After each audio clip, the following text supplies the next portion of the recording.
முட்டை சாப்பிட்டா கேன்சர் வந்துருமா? இப்படிதாங்க ஆவுன்னா அந்த முட்டையும் சிக்கனும் பிடிக்காதவங்க ஆவுன்னா கிளப்பி விட்டுட்டு இருக்காங்க. இப்போ இதான் லேட்டஸ்ட் ட்ரெண்ட் போயிட்டு இருக்கு. என்ன விஷயம் பார்த்துருவோம் வாங்க. இந்தியாவில் ஒரு பிரைவேட் கம்பெனி அவங்க விற்கிற ஆர்கானிக் முட்டையில AOZ அப்படின்னு சொல்லிட்டு ஒரு கெமிக்கல் இருக்கு. அந்த கெமிக்கல் இருந்தா தடை செய்யப்பட்ட நைட்ரோஃபியூரான்ஸ் வகையான ஆன்டிபயோட்டிக் அந்த கோழிகளுக்கு பயன்படுத்தியிருக்காங்கன்னு அர்த்தம். ஸோ இது வந்து மிகப்பெரிய ஃப்ராடு. அவங்க ஆர்கானிக் தானே விற்கிறாங்க, எதுக்கு இந்த ஆன்டிபயோட்டிக் பயன்படுத்தியிருக்காங்கன்னு ஒரு சர்ச்சை வந்திருக்குங்க. இந்த நைட்ரோஃபியூரான்ஸ் வந்து ரொம்ப மிக மிக அதிக அளவில் உங்களுக்கு எலிகளில் பயன்படுத்தினா இதை கேன்சர் வந்து உருவாக்கலாம்னு சில ஆராய்ச்சிகள் இருக்கு. ஆனால் அதனால் இது வந்து தடை செய்யப்பட்டிருக்காங்க உங்களுக்கு நிறைய ஊர்கள்.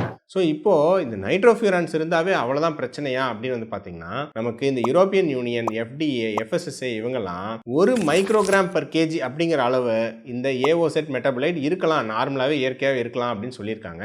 இந்த கம்பெனி முட்டையில் 0.7 அவ்வளோதான் இருக்குது, லிமிட்டுக்கு கீழே தான் இருக்குது. ஆனால் பிரச்சனை என்ன அப்படின்னா இது வந்து பயங்கரமாக கேன்சர் வர வச்சிரும் அப்படின்னு தான் மக்கள் நம்பிட்டு இருக்காங்க. கிடையாதுங்க. இது நம்பர் 1. இந்த நைட்ரோஃபியூரன்ஸ்ங்கிறது இயற்கையாகவே நம்ம நைட்ரோஃபியூரன்டாயின்னு நிறைய யூரினரி இன்ஃபெக்ஷனுக்கு பொதுவாக நம்ம யூஸ் பண்ணுற மருந்து தான். இது மனிதர்களுக்கு கேன்சர் ஏற்படுத்தாது. இது குரூப் 3 கார்சினோஜன், அதாவது மனிதர்களுக்கு பெருசாக ஏற்படுத்துறது இல்லைன்னு தான் முடிவுகள் இருக்கு. நம்பர் 2, எலிகளில் பண்ண ஆராய்ச்சிகளில் நான் அந்த 1 மைக்ரோகிராம் சொன்னேன் இல்லைங்களா, கிட்டத்தட்ட 500 மில்லிகிராம், இதை விட 5 லட்சம் மடங்கு அதிக டோஸ் வந்து கொடுத்து தான் கேன்சர் உருவாக்கியிருக்காங்க. ஸோ அப்படி பார்க்கும்போது ஒரு நாளைக்கு 1000 முட்டை 1500 முட்டை வருஷக்கணக்காக சாப்பிட்டாதான் மனிதர்களுக்கு கேன்சர் வர்றதுக்கான ரேரஸ்ட் வாய்ப்பு இருக்குங்க.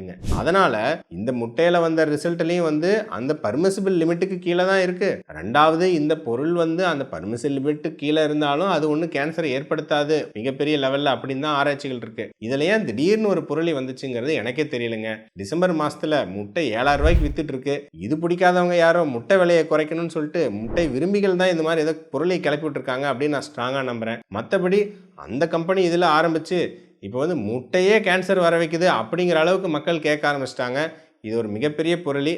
தயவு செஞ்சு இந்த யூடியூப், இன்ஸ்டாகிராமர்கள் ஃபேமஸ் ஆகணும்னா வேறு ஏதாவது வீடியோ போடுங்க. இந்த முட்டை சிக்கன்லேயே அப்பப்போ கை வைக்காதீங்க. நல்ல ப்ரோட்டீன் சோர்ஸு, அதை ஏன் மக்களுக்கு பாவம் நமக்கு எடுக்கணும், சரிங்களா? ஸோ முட்டை சாப்பிட்டா கேன்சர் வராது. இந்த AOZ அப்படிங்கிறதெல்லாம், இந்த நைட்ரோஃபியூரான்ஸ் அதெல்லாம் வந்து பார்த்தீங்கன்னா கோழிகளை நம்ம ஊரில் 10 வருஷமாக பயன்படுத்துறது இல்லை. இதை பற்றிலாம் கவலைப்படாமல் ஸோ தினசரி சில பல முட்டைகளை தாராளமாக நீங்களே உங்கள் குழந்தைங்களுக்கு தாராளமாக தரலாம். எதை பற்றியும் கவலைப்பட வேண்டாம். இந்த கான்ட்ரவர்சி பற்றிலாம் சந்தோஷமாக முட்டை சாப்பிட்டு என்ஜாய் பண்ணுங்க.